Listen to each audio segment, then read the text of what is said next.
ఒక్కసారి కొమ్మూరి గోల్డ్ కి కాల్ చేయండి. తాకట్లో ఉన్న మీ బంగారాన్ని విడిపించి మార్కెట్ ప్రైస్ కి వాళ్ళు కొనుక్కుని మిగతా డబ్బులు మీకు ఇచ్చేస్తారు. నమస్తే. Sir Pawan Kalyan Ustaad Bhagat Singh pre release event లో ఇకపై సినిమాలు చేస్తా రాజకీయం చేస్తా అని చెప్పి మాట్లాడారు. సో ఇకపై అంటే ఇప్పటిదాకా ఆయన పాలిటిక్స్ లోనే ఉంటా, సినిమాలకు దూరం అవుతారు.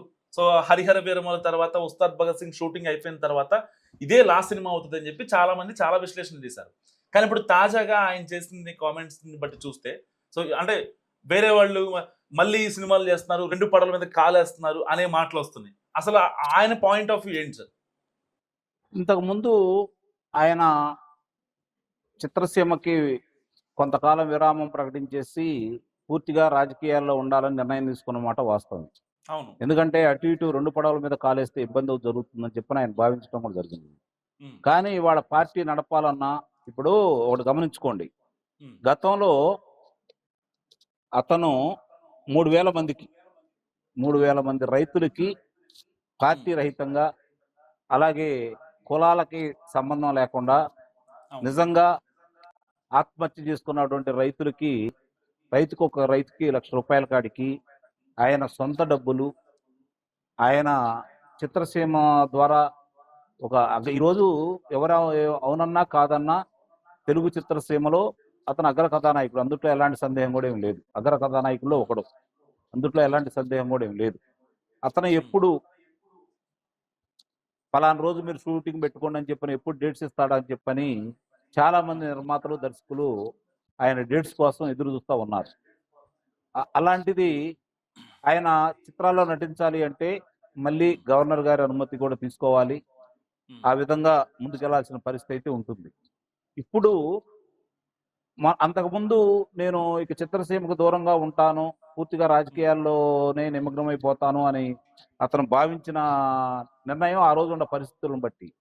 కానీ ఈరోజు పార్టీ నడపాలన్నా, లేకపోతే వేరే వేరే కార్యక్రమాలు చేసుకోవాలన్నా, నియోజకవర్గంలో కొన్ని కార్యక్రమాలు చేపట్టాలన్నా సహజంగానే వెంటనే స్పందించే మనస్తత్వం ఉన్నటువంటి పవన్ కళ్యాణ్ గారు తనకంటూ ఆదాయం లేకపోతే పార్టీ నడపటం చాలా కష్టం అనే భావనతో పాటు తను అనుకున్నట్టుగా ఒకవేళ తన నియోజకవర్గంలో కావచ్చు, లేకపోతే ఇలాంటి కార్యక్రమాలు జరిగినప్పుడు వాళ్ళకి తన వంతు సహాయకారం అందించాలి అంటే తనకి డబ్బులు కావాలి. ఆ డబ్బులు కావాలి అంటే అతను ఒక నెల రోజులు అంటే 30 నుంచి 50 రోజులు ఒక చిత్రానికి ఆయన గనక డేట్స్ ఇస్తే ఆయనకి మినిమం 50 కోట్లు వస్తాయి. అందుట్లో ఎలాంటి అనుమానం ఏం లేదు. మరి ఆ డబ్బులు తీసుకొచ్చి దీన్ని వినియోగించాలనే ఆలోచనతోటి గతంలో ఆయన అనుకున్న విధంగా పూర్తిగా రాజకీయాలకు కాకుండా మళ్ళీ అతని మనసు కొంచెం మారిందని దీన్ని బట్టి అర్థం చేసుకోవచ్చు. మీరు చెప్పినట్టు ఇది ఫ్యాన్స్కు పండగే. అలాగే ఆయన్ని తోటి చిత్రాలు నిర్మించుకోవాలి అని భావించే నిర్మాతలకి, ఆయనతోటి ఒక చిత్రమైనా చేస్తే చాలు అనుకునే డైరెక్టర్లకి ఇది ఒక సువర్ణ అవకాశమే. అందుట్లో ఎలాంటి సందేహం కూడా ఏమి లేదు. కానీ పవన్ కళ్యాణ్ గారి నిర్ణయాన్ని కొంతమంది వ్యతిరేకించే అవకాశం కూడా లేకపోలేదు సార్. అంటే ఇప్పటిదాకా పాలనా పరంగా ఉన్నారు అని చెప్పి కొద్ది రోజులుగా పవన్ కళ్యాణ్ టార్గెట్ చేసుకుంటూ ఇటు వైసీపీ నేతలు ఎక్కడ కూడా మాట్లాడిన పరిస్థితి. ఇప్పుడు ఆయనే డైరెక్ట్ గా ఇండైరెక్ట్ హింట్ ఇచ్చారు కాబట్టి సో దీన్ని ఎలా నెగిటివ్ తీసుకెళ్లే అవకాశం ఉందంటారు? ప్రజలు నమ్ముతారంటారా? అట్లా కాదు, వాళ్ళు పవన్ కళ్యాణ్ గారు, చంద్రబాబు నాయుడు గారు, లోకేష్ బాబు గారు ఏదన్నా మాట్లాడితే దాన్ని విపరీత అర్థాలు తీసి ఆ మాట్లాడిన దాన్ని పక్కన పెట్టేసి వేరే విధంగా ప్రచారం చేయడం వాళ్ళకి అలవాటే. కాబట్టి వాళ్ళు రేపు పొద్దు నుంచి దాడి మొదలు పెడతారు. అందుట్లో అనుమానం ఏముంది? ఇవన్నీ పవన్ కళ్యాణ్ గారు పట్టించుకుంటారని అయితే నేనైతే భావించట్లేదు.